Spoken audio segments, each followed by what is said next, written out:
India Pakistan మధ్య ఉద్రిక్తతలు చాలా తీవ్ర స్థాయిలో పెరిగిపోతున్నాయి. ఎప్పుడైతే హిందువుల ముస్లింల అని విడగొట్టి మరి హిందువుల్ని టార్గెట్ చేసి ఉగ్రదాడి చేశారో అప్పటి నుంచి కూడా మొత్తం దేశం అంతా కూడా ఆ ఉగ్రమూతలన్నింటినీ కూడా తుదముట్టించాలని, వీటన్నిటికీ కేంద్ర స్థానంగా ఉన్న పాకిస్తాన్కి గట్టి బుద్ధి చెప్పాలని మొత్తం దేశమంతా కోరుకుంటుంది. భారత ప్రధానమంత్రి కూడా అదే స్థాయిలో సమాధానం చెప్పారు. ఎవరు ఊహించని స్థాయిలో మేము చేసే దాడి ఉంటుంది అని చెప్పి హెచ్చరించడం జరిగింది. అలాగే ఆర్థిక మంత్రి కూడా ప్రపంచం ఆశ్చర్యపోయే రీతిలో సమాధానం చెప్తాం దీని మీద అని చెప్పారు. అంటే చాలా గట్టి స్థాయిలోనే సమాధానం చెప్తారనేది మనకు అర్థమవుతున్న అంశం. ఎప్పుడు మనం పాకిస్తాన్ తోటి యుద్ధం జరిగినా కూడా మనదే విజయం ఎప్పుడు కూడా మనదే విజయం. ఒకసారి కాదు, 2 సార్లు కాదు, 3 సార్లు కాదు. ఎప్పుడు పాకిస్తాన్తో యుద్ధం వచ్చినా కూడా మనమే విజయం సాధించాం. 1965లో జరిగిన యుద్ధం అప్పుడు మనం ఏకంగా లాహోర్ దాకా మన దళాలన్నీ వెళ్ళిపోయి లాహోర్ పోలీస్ స్టేషన్ ముందు మన దళాలన్నీ కూడా ఫోటోలు కూడా తీసుకోవడం జరిగింది. చూడండి బాబు, మేము లాహోర్కి వచ్చేసాం, లాహోర్ మా చేతుల్లో ఉంది అని చెప్పి ఫోటోలు తీసుకోవడం జరిగింది. సరే, తర్వాత రాజకీయ కారణాలతో మళ్ళీ ఆ లాహోర్ని కూడా మన చేతిలోకి వచ్చిన లాహోర్ని కూడా మనం వదిలేసాం. ఇప్పుడు మీకు ఆ లాహోర్ పోలీస్ స్టేషన్ ముందు మన భద్రతా దళాలు తీసుకున్న ఫోటో మీకు చూపిస్తాను, ఒకసారి చూడండి.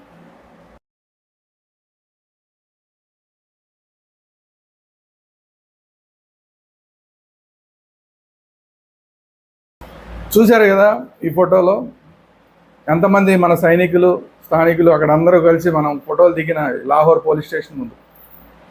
అది మన విజయానికి చిహ్నం. అలాగే 1971లో మళ్ళీ యుద్ధం జరిగినప్పుడు పాకిస్తాన్ ఓడిపోయి వాళ్ళు మేము ఓడిపోయామని చెప్పి సంతకాలు కూడా పెట్టి మన చేతికి ఇచ్చారు.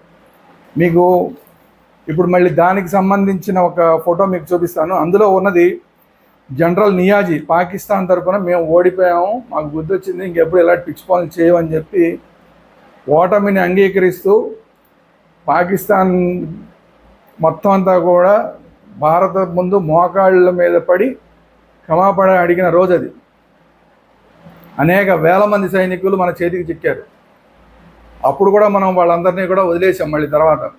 సో పాకిస్తాన్కి సంబంధించిన జనరల్ నియాజీ తమ ఓటమిని అంగీకరిస్తూ సంతకం పెడుతున్న ఫోటో. దాంట్లో ఆ అగ్రిమెంట్లో మన తరపున, ఇండియా తరపున జగ్జీత్ సింగ్ అరోడా మన తరపున సంతకం పెట్టారు. మనం గెలిచినట్టుగా మనం సంతకం పెట్టాం, వాళ్ళు ఓడిపోయినట్టుగా జనరల్ నియాజీ పాకిస్తాన్ తరపున సంతకం పెట్టాడు. ఇప్పుడు ఆ ఫోటో కూడా మీకు చూపిస్తాను, ఒకసారి చూడండి.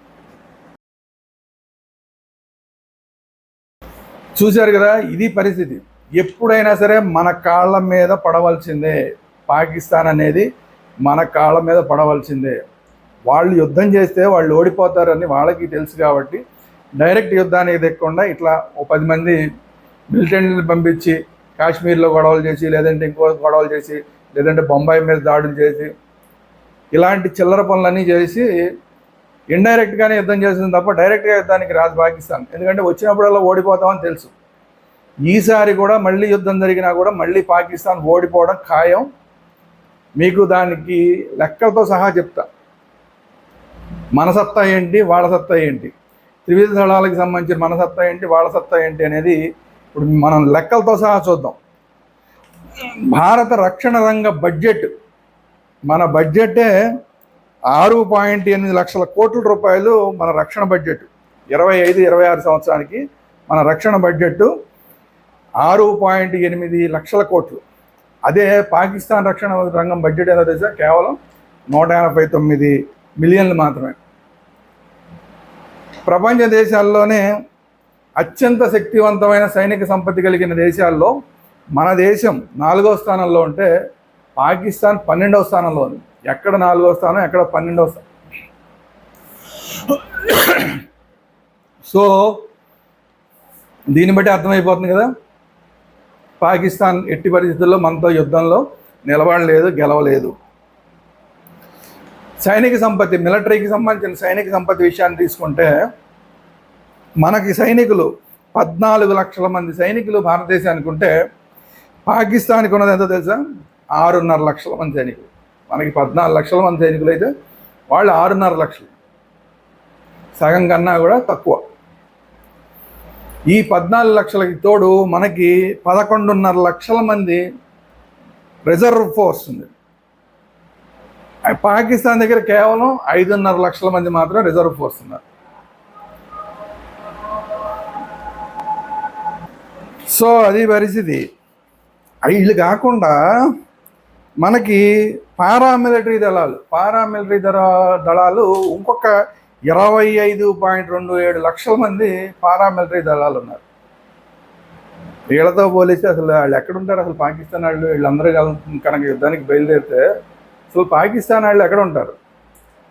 అందుకనే పాకిస్తాన్ మాజీ ప్రధానమంత్రి నవాజ్ షరీఫ్ క్లియర్గా చెప్పాడు, ఇప్పుడున్న ప్రధానమంత్రి వెళ్ళి ఇలా జరుగుతుంది, ఇండియాతో ఇలా టెన్షన్లు జరుగుతున్నాయి అని చెప్తే ఆయన క్లియర్గా చెప్పాడంటే ఇప్పుడున్న ప్రధానమంత్రికి, అరే నాయన నువ్వు అసలు ఇండియా జోలికి పోవాకండి, ఇండియా జోలికి వెళ్తే కనుక నష్టం మనకే జరుగుతుంది, ఇండియాతో వీలైనంత వరకు ఉద్రిక్తలు తగ్గించుకోండి, వెళ్ళి మాట్లాడి మాటల ద్వారా కార్యక్రమం చేయండి తప్ప యుద్ధానికి దిగితే మాత్రం మొత్తం పాకిస్తాన్ అంతా కూడా దెబ్బతినిపోతుందని చెప్పి మాజీ ప్రధానమంత్రి నవాజ్ షరీఫ్ క్లియర్గా ఇప్పుడున్న ప్రధానమంత్రికి చెప్పాడు. అయినా కూడా మన వాళ్ళు ఇప్పటికి చాలామంది అమ్మమ్మ పాకిస్తాన్తో మన యుద్ధానికి వెళ్తే మనకి ఏదో జరిగిపోతుందని చెప్పి కొంచెం బెదిరిస్తూ ఉంటారు. సరే, వాళ్ళ సంగతి పక్కన పెడదాం. తర్వాత ఇప్పుడు ఇండియాకి ట్యాంకర్లు ఎన్ని ఉన్నాయంటే, ఇండియా దగ్గర యుద్ధం చేసే యుద్ధ ట్యాంకర్లు 4201 యుద్ధ ట్యాంకర్లు మన దగ్గర ఉన్నాయి. పాకిస్తాన్ దగ్గర కేవలం 2627 ఉన్నాయి. ఇది కూడా అంతే, వాళ్ళకన్నా డబల్ యుద్ధ ట్యాంకులు మన దగ్గర ఉన్నాయి. ఇప్పుడు మన వైమానిక దళం దగ్గరికి వద్దాం. వైమానిక దళం పరిస్థితి ఏంటని, భారత వైమానిక, ఇది చెప్పే ముందు మొన్న వీడియోలో కూడా ఒకసారి చెప్పాను. ఆ వీడియో చూడని వాళ్ళు ఎవరైనా ఉంటే మళ్ళీ చూడండి. దీని ముందు ఒక వీడియో ఉంది. పాకిస్తాన్ వాళ్ళందరూ కూడా ఎవరెవరు ఏమేమి చెప్పారు, వాళ్ళ పరిస్థితి, వాళ్ళ దేశం పరిస్థితి అంత దారుణంగా ఉందని వాళ్ళు ఏం చెప్పారు అనేది ఇంతకుముందు వీడియోలో చెప్పాను. అయినా కూడా మళ్ళీ ఒకసారి గుర్తు చేస్తాం. ఇప్పుడు యుద్ధ ట్యాంకుల గురించి మాట్లాడుకున్నాం కాబట్టి ఆ యుద్ధ ట్యాంకుల గురించి హమీద్ మీర్, పాకిస్తాన్ సీనియర్ జర్నలిస్ట్, ఇతను ఏమన్నాడంటే మా యుద్ధ ట్యాంకులు నడవడానికి కావాల్సిన పెట్రోల్ కూడా మా దగ్గర లేదని చెప్పాడు. చాలా సీనియర్ జర్నలిస్ట్ ఈయన. అలాగే క్వామర్ జావేద్ బాజ్వా, పాకిస్తాన్ మాజీ సైన్యాధ్యక్షుడు, అతను ఏం చెప్పాడంటే మా దగ్గర అమ్యునేషను లేదు, ఆర్థిక పరిస్థితి లేదు, మా దగ్గర ఈ ట్యాంకులు వీటన్నిటినీ నడపడానికి మందుగుండు సామాగ్రి కానీ ఇవన్నీ ఏవీ లేవు, ఇవన్నీ కొంచెం నడపాలి, యుద్ధం చేయాలంటే దానికి తగిన ఆర్థిక పరిస్థితి కూడా, డబ్బులు కూడా మా దగ్గర లేవు, ఆఖరికి మా సైనికులనే టీ తాగొద్దని చెప్పాము మేము. టీ తాగితే కనుక ఆ టీ అనేది పాకిస్తాన్లో దొరకట్లేదు, వేరే దేశాల నుంచి దిగుమతి చేసుకుంటున్నాం, మనం టీ తాగితే కనుక వేరే దేశాలను దిగుమతి చేసుకోవడానికి వాళ్ళు డబ్బులు ఖర్చు పెట్టాల్సి వస్తుందని టీ తాగొద్దని మా సైనికులు చెప్పాము. అలాంటిది మేము యుద్ధాలు చేసేంత పరిస్థితి మా దగ్గర ఎక్కడ ఉంది, ఇప్పుడున్న సైనికులు జీతాలు ఇవ్వడానికి దిక్కు లేదు మా దగ్గర అని చెప్పి పాకిస్తాన్ మాజీ ఆర్మీ చీఫ్ బాజ్వా, మొన్నటిదాకా ఆయన ఏం చెప్తే అది నడిచింది పాకిస్తాన్లో, ఆయన చెప్పే మాట ఇది. ఇలా ఉంటే మరి మన వాళ్ళేమో కొంచెం భయపడుతూ ఉంటారు కొంతమంది టీవీలో వచ్చే జర్నలిస్టులు. సరే, వాళ్ళని పక్కన పెట్టండి. ఇప్పుడు ఇండియాకి సంబంధించి భారత వైమానిక దళం ఎలా ఉందో చూద్దాం. భారత వైమానిక దళంలో 2223 ఎయిర్ క్రాఫ్ట్లు ఉన్నాయి. ఫైటర్ ఎయిర్ క్రాఫ్ట్లు 2229. ఇందులో ఫైటర్ జెట్లు 513 ఫైటర్ జెట్లు ఉన్నాయి. అంటే ఫైటర్ హెలికాప్టర్ ఎయిర్ క్రాఫ్ట్లు, ఫైటర్ ఎయిర్ క్రాఫ్ట్లు 513 ఉన్నాయంట. అలాగే ఫైటర్ జెట్స్ ఉన్నాయి. ఇవి కాకుండా 899 హెలికాప్టర్లు ఉన్నాయి. 899 హెలికాప్టర్లు. ఇవి కాకుండా ట్రాన్స్పోర్ట్ చేసే విమానాలు, అంటే సైనికుల్ని తీసుకెళ్ళడానికి కానీ లేదంటే వాళ్ళకి సంబంధించిన ట్రక్కులు కానీ జీపులు కానీ వీటన్నిటిని తీసుకెళ్ళడానికి కూడా ఫ్లైట్లో తీసుకెళ్తారు. అలాంటి ట్రాన్స్పోర్ట్ విమానాలు 560 పైన ఉన్నాయంట మన దగ్గర. 6 ఏరియల్ ట్యాంకర్లు కూడా ఉన్నాయి. అంటే ఏరియల్ ట్యాంకర్లు అంటే గాలిలోంచి ఎయిర్ క్రాఫ్ట్ గాల్లో ఫైటింగ్ చేస్తూ ఉంటే ఎయిర్లోనే మళ్ళీ ఫ్యూయల్ నింపడానికి వేరే ట్యాంకర్లు వెళ్తాయి గాల్లో, అంటే అవి కూడా విమానాలే. ఈ విమానంలో ఫుల్గా ఫ్యూయల్ నింపుకుని వెళ్ళి ఫైటింగ్ చేస్తూ ఉన్న, ఆల్రెడీ ఫైటింగ్ చేస్తున్న విమానంలోకి గాలిలోనే మనం పెట్రోల్ పోస్తాం, అది కిందకి కూడా దిగాల్సిన పని లేకుండా. అలాంటి 6 ఏరియల్ ట్యాంకర్లు మన దగ్గర ఉన్నాయంట. ఇది పరిస్థితి. నేవీ విషయానికి వస్తే, నేవీలో భారత్ ప్రపంచంలోనే 6వ స్థానంలో ఉందంట. ప్రపంచంలో ఉన్న నేవీలో మనం 6వ స్థానంలో ఉన్నాం. మన దగ్గర 293 యుద్ధ నౌకలు ఉన్నాయి, 293. ఇందులో ఐఎన్ఎస్ విక్రమాదిత్య, ఐఎన్ఎస్ విక్రాంత్, ఈ 2 కూడా ఎయిర్ క్రాఫ్ట్ క్యారియర్లు. ఎయిర్ క్రాఫ్ట్ క్యారియర్లు అంటే ఆ షిప్ మీదనే ఫ్లైట్లు కూడా దిగుతాయి, పైకి లేస్తాయి.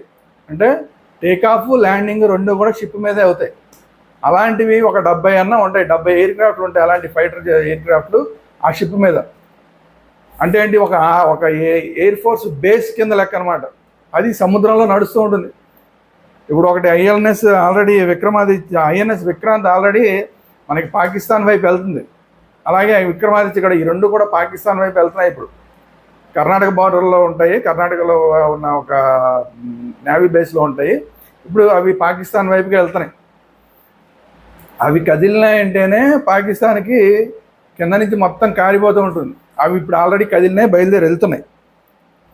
ఇవి కాక 18 జలాంతర్గాములు ఉన్నాయి మన దగ్గర, సబ్మెరీన్స్ 18 ఉన్నాయి. అంటే సముద్రం లోపల నుంచే ఫైట్ చేస్తాయి. డిస్ట్రాయర్లు ఒక 13 ఉన్నాయి, ఫ్రిగేట్స్ 13 ఉన్నాయి, కార్బెట్స్ 23 ఉన్నాయి. ఇవన్నీ కాకుండా గస్తీ నౌకలు 130 ఉన్నాయి. ఇన్ని ఉన్నాయి. అందులోనూ ప్రత్యేకించి చెప్పుకోవాల్సింది జలాంతర్గాముల గురించి చెప్పుకున్నాం కదా. ఈ జలాంతర్గాముల్లో ఇంకా ప్రత్యేకించి చెప్పుకోవాల్సింది 2 ప్రత్యేకమైన జలాంతర్గాముల గురించి చెప్పుకోవాలి. ఐఎన్ఎస్ అరిహంత్, ఐఎన్ఎస్ అరిఘాట్, ఈ 2 కూడా అణు జలాంతర్గాములు. అంటే ఇవి అణు ఇంధనంతో నడుస్తాయి, పెట్రోల్ తోటి సంబంధం, పెట్రోల్ డీజిల్ వీటితో సంబంధాలు అణు ఇంధనంతో నడుస్తాయి. ఒకసారి కనుక సముద్రం లోపలికి వెళ్ళిపోతే 6 నెలల దాకా కూడా బయటికి రాకపోయినా కూడా లోపల ఫ్యూయల్ ఉంటుంది, వాటికి అణు ఇంధనం ఉంటుంది వాటికి. కానీ పాకిస్తాన్ దగ్గర ఒక్కటంటే ఒకటి కూడా ఇలాంటి సబ్మెరీన్స్ లేవు. వాళ్ళ సబ్మెరీన్స్ ఏంటంటే 24 అవర్స్ 48 అవర్స్ అవ్వగానే ఒకసారి మళ్ళీ పైకి రావాల్సిందే, పైకి వచ్చి మళ్ళీ ఫ్యూయల్ నింపుకొని మళ్ళీ లోపలికి వెళ్ళాలి. అది పైకి వచ్చినాయంటే గమనించేస్తాం, మనం గమనించేసి వాటిని పేల్చేస్తాం. వాటి పరిస్థితి. మనవి ఈ 2 అణు జలాంతర్గాములు కూడా సముద్రం లోపలికి వెళ్ళిపోతే అసలు ఎవరికి దొరకవు. 700 కిలోమీటర్ల అవతల నుంచి కూడా కొట్టేస్తాయి లక్ష్యాలని. 700 కిలోమీటర్ల అవతల అంటే పాకిస్తాన్ వాడు కనీసం మన ఈ అరిహంత్ కానీ అరిఘాట్ కానీ ఈ 2 అసలు ఎక్కడున్నాయి కనిపెట్టలేడు. వాడు కనిపెట్టలేని టైంలోనే మనం కొట్టేస్తామండి. 700 కిలోమీటర్ల అవతల నుంచి కూడా కొట్టేయగలిగిన కెపాసిటీ ఉంది. అది కూడా ఇంకొకటి ఏంటంటే, ఈ అణు జలాంతర్గాములు అణు ఇంధనంతో నడవడం మాత్రమే కాదు, అణు వార్ హెడ్లు ఉన్న మిసైల్స్ని ప్రయోగిస్తాయి, సముద్రం లోపల నుంచే ప్రయోగిస్తాయి. అంటే ఇప్పుడు కరాచీ ఎయిర్పోర్ట్ ఉందనుకో, కరాచీ పోర్ట్ ఉంది, అదే మెయిన్ పోర్టు పాకిస్తాన్కి. కరాచీ పోర్టే మెయిన్ పోర్టు. ఆ పోర్టుని మన వాళ్ళు ఇక్కడ సముద్రంలో కూర్చునే, సముద్రంలో ఎవరికి కనపడకుండా మన సబ్మెరీన్స్ కొడితే, మిసైల్స్తో కొడితే ఎగిరిపోద్ది మొత్తం. కరాచీ పోర్టు ఎగిరిపోద్ది. అవి మనకి ఉన్నాయి, మన మీద కాచుకుని ఉన్నాయి, మన మీద అటాక్ చేయబోతున్నాయి అన్న విషయం పాకిస్తాన్ కనీసం గమనించలేదు. అంత శక్తివంతమైనవి 2 ఉన్నాయి మనకి. చెప్పాను కదా, INS Arihant, INS Arighaat. So ఇది కాకుండా మరి పాకిస్తాన్ దగ్గర ఏమున్నాయంటే, పాకిస్తాన్ దగ్గర మాత్రం కేవలం 1399 యుద్ధ విమానాలు మాత్రమే ఉన్నాయి. అందులో 399 ఏమో ఫైటర్ జెట్లు ఉన్నాయి. ఈ ఫైటర్ జెట్లలో కూడా F-16 అని ఫైటర్ జెట్స్ ఉన్నాయి. ఈ F-16 ఫైటర్ జెట్స్ అమెరికావి. అమెరికా వాడి పర్మిషన్ లేకుండా అసలు వాటిని ఉపయోగించడానికి వీల్లేదు. ఉపయోగిస్తే ఇమీడియట్గా అమెరికా పైలట్లు వచ్చి ఆ ఫైటర్ జెట్లు పట్టుకెళ్ళిపోతారు వెనక్కి. వాటిని ఏమాత్రం ఉపయోగించడానికి, ఇండియా మీద F-16 ఉపయోగించడానికి ఎట్టి పరిస్థితుల్లో అమెరికా ఒప్పుకోదు. ఆల్రెడీ ఇంతకు ముందు కూడా ఒకసారి వాళ్ళకి అమెరికా వాళ్ళకి తెలియకుండా ఉపయోగిస్తే ఇమీడియట్గా వాళ్ళ మీద చర్యలు తీసుకున్నారు. వీళ్ళకి విమానాలు సప్లై చేయడం ఆపేశారు. అందువల్ల F-16 ఉన్నా కూడా లేనట్టే పాకిస్తాన్కి. ఇది పరిస్థితి. ఇది కాకుండా మన దగ్గర ప్రత్యేకించి ఉన్న వ్యవస్థ, ప్రత్యేకమైన వ్యవస్థ ఉంది. ఇప్పుడు మనం అవతల వాళ్ళ విమానాలు కానీ లేదంటే వాళ్ళ యొక్క మిసైల్స్ కానీ మన మీదకి వస్తున్నాయనుకోండి, ఇమ్మీడియట్గా పసిగట్టి వాటిని గాల్లోనే పేల్చేసే వ్యవస్థ S-14 ట్రయంఫ్ అని చెప్పి ఒక వ్యవస్థని మనం రష్యా దగ్గర తెచ్చుకున్నాం.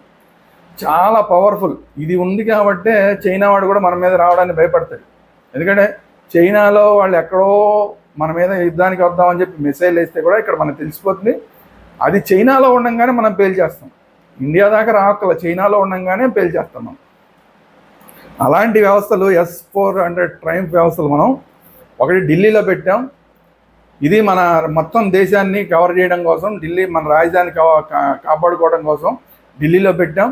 ఒకటేమో కలకత్తాలో పెట్టాం. కలకత్తాలో పెట్టిన దానికి చైనా వాడి దగ్గర, చైనా వాడు కానీ బంగ్లాదేశ్ వాడు కానీ ఎవ్వరూ కూడా కనీసం మన వైపు కన్నెత్తి చూస్తే కూడా ఇమీడియట్గా వాళ్ళవి గాల్లోనే వాళ్ళ ఎయిర్ క్రాఫ్ట్లు కానీ లేదంటే వాళ్ళ మిసైల్స్ కానీ ఇమీడియట్గా మనం పడగొట్టేస్తాం. ఇంకొకటి, ఇది మనం పాకిస్తాన్ బార్డర్ దగ్గర పెట్టాం. ఈ పాకిస్తాన్ బార్డర్ దగ్గర పెట్టిన దానివల్ల పాకిస్తాన్ కూడా మన మీద ఏమాత్రం మిసైల్స్ కానీ లేదంటే విమానాల ద్వారా కానీ దాడి చేయాలంటే భయపడిపోవాలి. అక్కడ టేక్ ఆఫ్ అవ్వడమే ఆలస్యం.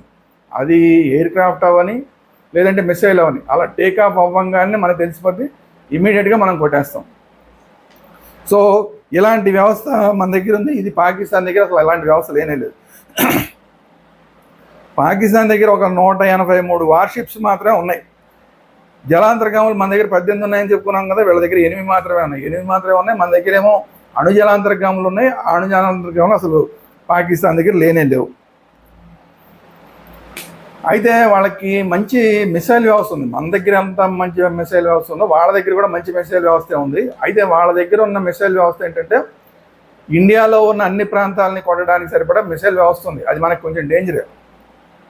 కానీ మన దగ్గర ఉన్న మిసైల్ వ్యవస్థ పాకిస్తాన్ కాదు, చైనా కాదు, అమెరికాని కూడా కొట్టేయడానికి సరిపడినంత మిసైల్ వ్యవస్థ మన దగ్గర ఉంది.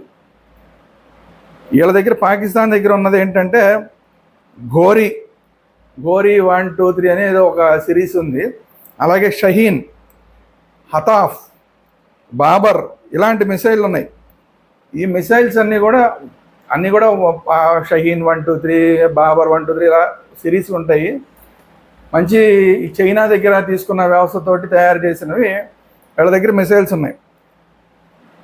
అయితే చెప్పాను కదా, వీళ్ళ వ్యవస్థని మనం ఇవి ఏమాత్రం గాలిలోకి లేచినా కొట్టేయడానికి మనకి S-14 అనేది ట్రయంఫ్ అనేది మన దగ్గర రెడీగా ఉంది.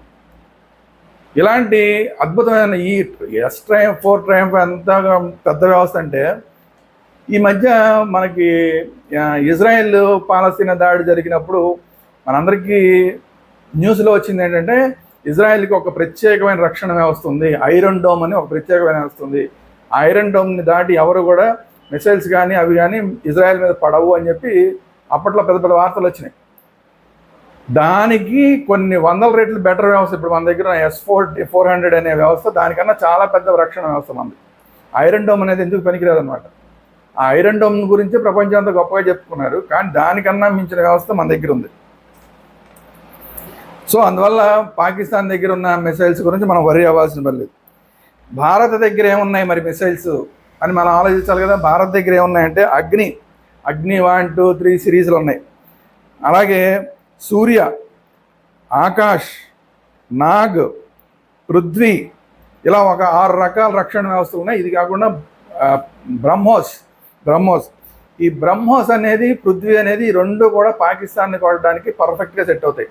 మిగతావన్నీ ఏంటి, మిగతా అయితే చైనాని కొట్టడానికి ఇంకా అమెరికా దాకా వెళ్ళడానికి. అంటే వీటి రేంజ్ ఎంత ఉంటుందంటే 700 కిలోమీటర్ల నుంచి స్టార్ట్ అయితే 12,000 కిలోమీటర్లు. అగ్ని అనేది 700 స్టార్ట్ అవ్వడం 700 కిలోమీటర్లు. మనకి పాకిస్తాన్ ఎంత ఉంది, పక్కనే ఉంది. మనకి 700 కిలోమీటర్లు వెళ్ళాల్సిన అసలు వాటిని వాడాల్సిన అవసరం లేదు. 150 కిలోమీటర్లు, 190 కిలోమీటర్లు, 200-250 కిలోమీటర్లు వెళ్ళేవి వాడేస్తే సరిపోతుంది మనకి. కానీ అగ్ని అనేది 700 నుంచి స్టార్ట్ అయ్యి 12,000 కిలోమీటర్ల అవతల ఉన్న లక్ష్యాన్ని కూడా పర్ఫెక్ట్గా కొడతాయి. అలాంటి మిసైల్స్ మన దగ్గర ఉన్నాయి. కానీ ఇవన్నీ మనం వాడాల్సిన అవసరం లేదు. పాకిస్తాన్ మీద వాడడానికి దగ్గరలోనే ఉంటుంది కాబట్టి పాకిస్తాన్ మనం దాని మీద పృథ్వీ అనేది కరెక్ట్గా సెట్ అవుతుంది. ఈ పృథ్వీ అనేది ఈ దగ్గరలో ఉన్న వ్యవస్థలని దగ్గరలో ఉన్న లక్ష్యాలను కొట్టడానికి చాలా బాగా ఉపయోగపడుతుంది. అలాగే బ్రహ్మోస్, ఈ బ్రహ్మోస్ని చూసి చైనా కూడా భయపడుతుంది. ఎందుకయ్యా అంటే ఈ బ్రహ్మోస్ అనేది చాలా తక్కువ ల్యాండ్కి చాలా తక్కువ ఎత్తులో వెళ్తుంది. గాలిలోకి బాగా ఎత్తులో వెళ్తే కనుక రాడార్లు కనిపెడతాయి. ఆ రాడార్లకి దొరకకుండా చాలా భూమికి చాలా తక్కువ ఎత్తులో వెళ్తుంది. అది కాకుండా జిగ్జాగ్గా వెళ్తుంది. ఒకే లైన్లో వెళ్తే ఒక లైన్లో వెళ్తే కనుక కనిపెడుతుంది, ఇదేదో వస్తుందిరా బాబు అని. ఇలా జిగ్జాగ్గా వెళ్తుంది. జిగ్జాగ్గా వెళ్తుంటే అదేదో పక్షా లేకపోతే మిసైల్ అనేది అర్థం కాదనమాట. కన్ఫ్యూజ్ అయిపోతారు, రాడార్ కూడా కన్ఫ్యూజ్ అయిపోతాయి. సో అలాంటి బ్రహ్మోస్ అనేది మన దగ్గర ఉంది. అది కాకుండా ఈ బ్రహ్మోస్ వల్ల గొప్ప ఉపయోగం ఏంటంటే ఇది ఫైటర్ జెట్స్ తోటి గాల్లో నుంచి పేల్చవచ్చు, నేల మీద నుంచి ట్యాంకుల ద్వారా పేల్చవచ్చు. అంటే ట్యాంకులు కాదు, నేల నుంచి మనం భూమి నుంచి ట్రక్కుల ద్వారా పేల్చవచ్చు. అలాగే సముద్రంలో నుంచి షిప్పుల నుంచి లేదంటే సబ్మెరీన్లోంచి నీళ్ళల్లోంచి కూడా పేల్చవచ్చు. సముద్రం మీదైనా పేల్చవచ్చు, గాల్లో పేల్చవచ్చు, నేల మీద ఎక్కడి నుంచి అయినా కూడా దీన్ని మనం వాడుకోవచ్చు. అందుకని ఇదంటే అంత భయం. దీన్ని చూసి చైనా కూడా అందుకే మన జోలికి రాకపోవడానికి ప్రధానమైన కారణం ఏంటంటే బ్రహ్మోస్. సో ఈ బ్రహ్మోస్ వ్యవస్థ మన దగ్గర ఉంది. దీన్ని చూసి ఎవరైనా సరే భయపడాల్సిందే, ఇది పరిస్థితి. సో ఇది కాకుండా ఇప్పుడు అన్నిటికన్నా ముఖ్యం ఏంటంటే అణుబాంబుల దగ్గరికి వద్దాం. పాకిస్తాన్ మొన్న కూడా స్టేట్మెంట్ ఇచ్చింది, మా దగ్గర అణుబాంబులు ఉన్నాయి, 130 అణుబాంబులు ఉన్నాయి, అవన్నీ వేస్తాం మేము మీద. భారత్ దగ్గర కూడా అణుబాంబులు ఉన్నాయి. భారత్ దగ్గర 160 అణుబాంబులు ఉన్నాయి. అయితే ఈ అణుబాంబులు ప్రయోగిస్తామని చెప్పడం వేరు, చేయడం వేరు. ఈ అణుబాంబులు ప్రయోగించాలంటే ఎలా ప్రయోగించాలి అంటే మళ్ళీ దానికి ఒక ఫైటర్ జెట్ ద్వారా అన్నా ప్రయోగించాలి, లేదంటే కనుక డైరెక్ట్గా భూమి నుంచి మిసైల్స్ ద్వారా అన్నా ప్రయోగించాలి. ఆ మిసైల్స్ కానీ ఫైటర్ జెట్స్ కానీ గాలిలోకి లేస్తేనే పసిగట్టేసే వ్యవస్థ S-400 మన దగ్గర ఉందని చెప్పుకున్నాం కదా. సో వీళ్ళు ప్రయోగిద్దామని అనుకున్నా, భారత్ మీద ప్రయోగిద్దామని అనుకున్నా కూడా అవి గాల్లోకి, ఈ అణుక్షిపణులు గాల్లోకి లేచిన మరుక్షణం మనం పేల్చేస్తాం. అది పేల్చేస్తే ఏమవుతుంది, ఎక్కడైతే పేలిపోయిందో ఆ ప్రాంతం అంతా కూడా సర్వనాశనం అయిపోతుంది. అది ఎక్కడ, పాకిస్తాన్లోనే సర్వనాశనం అయిపోతుంది. ఒకవేళ చచ్చి చెడి వాళ్ళు ఒకవేళ మన మీద ప్రయోగించాలనుకున్నా కానీ వాళ్ళు ప్రయోగించగలిగిన లక్ష్యాలు ఏంటంటే పంజాబ్ గుజరాత్ బార్డర్ ఉంది కదా, ఆ బార్డర్లో 15-20 కిలోమీటర్లు 30 కిలోమీటర్ల రేంజ్లో మాత్రమే వాళ్ళు వేయగలరు. అంటే మనం కనిపెట్టే లోపే వచ్చే, అంటే అంత దగ్గరగా వచ్చి వేస్తే కనుక మనం రెడీ అయ్యి మళ్ళీ మనం కొట్టడానికి టైం తీసుకునే లోపే అది పేలిపోతే కనుక ఆ ప్రాంతంలో మాత్రమే పేల్చగలరు. ఒకవేళ ఆ ప్రాంతంలో పేల్చిన 50 కోట్ల మంది చచ్చిపోతారు. 50 కోట్ల మంది అంటే ఇటు భారత్ వైపు ఎంతమంది చచ్చిపోతారో అక్కడ పేలిస్తే కూడా, భారతదేశంలో పేలిస్తే కూడా, పంజాబ్ కానీ గుజరాత్ బార్డర్లో కనుక పేలిస్తే అటు పాకిస్తాన్లో ఉన్న పంజాబ్ అంతా ఎగిరిపోతుంది. లాహోరు, కరాచీ అవన్నీ కూడా ఎగిరిపోతాయి. అక్కడ ఉన్న వాళ్ళు కూడా చచ్చిపోతారు. ఎవడన్నా వాడి మీద వాడు బాంబు వేసుకుంటాడా? అణుబాంబు వేయడం అంటే, భారతదేశం మీద అణుబాంబు వేయాలని ప్రయత్నం చేయడం అంటే వాడి నెత్తిన వాడు బాంబు వేసుకున్నట్టు లెక్క. జస్ట్ మన బార్డర్లో పడుతుంది, మన బార్డర్లో కొంత మేరకు పోతుంది కరెక్టే, కానీ పాకిస్తాన్ చాలా వరకు పోతుంది వెనక్కి. ఈ వాళ్ళు వేసిన అణుబాంబు వల్ల వాళ్ళ దేశమే పోతుంది. అదే నిజంగా మన దేశం కనుక వేస్తే అసలు పాకిస్తాన్ అనేది అసలు పటంలోనే ఉండదు,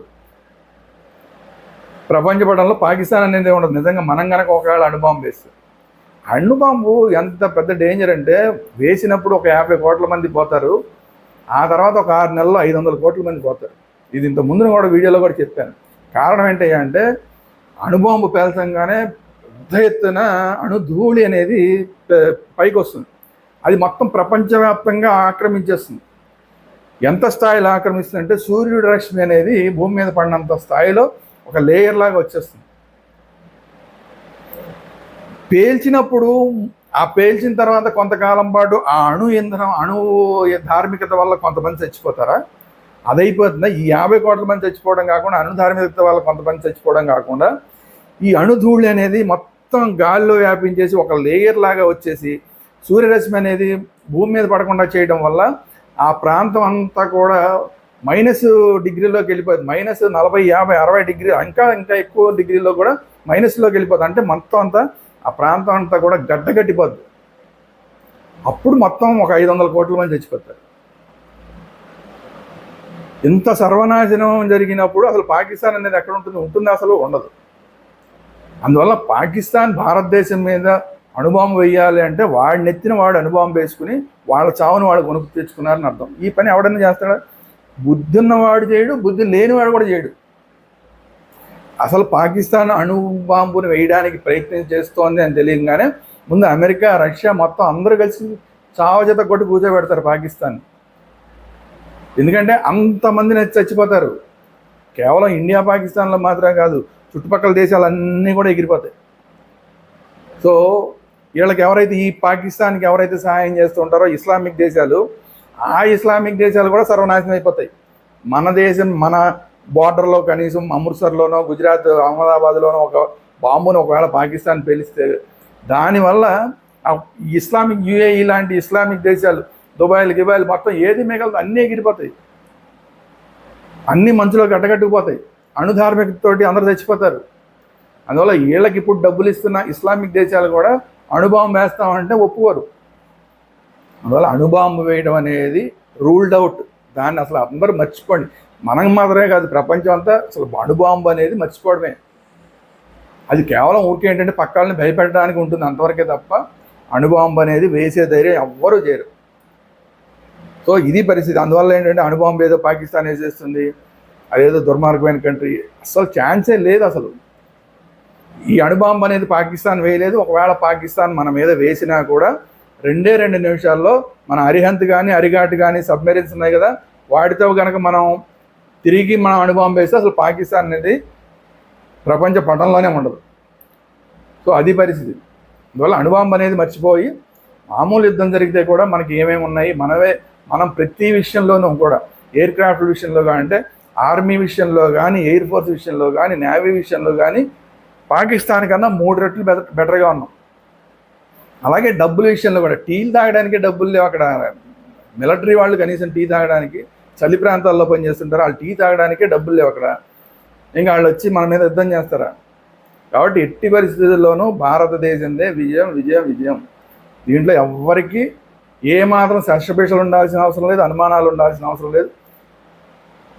మామూలుగా అయితే అందరూ వారం రోజులు అని చెప్తున్నారు, కానీ ఆర్టికల్ 370ని మోడీ గారు, అమిత్ షా గారు ఏ విధంగా క్షణాల్లో చేశారో, అది ఇంపాసిబుల్ అన్నదాన్ని క్షణాల్లో చేసేసారో, ఈ యుద్ధం జరిగినా కూడా అందరూ వారం రోజులు పడుతుంది అంటున్నారు. కానీ మోడీ, అమిత్ షా, ఇప్పుడున్న గవర్నమెంట్ సిన్సియర్, ఈ గవర్నమెంట్ కనుక తలుచుకుంటే 5 నిమిషాల్లో యుద్ధం ముగిసిపోతుంది.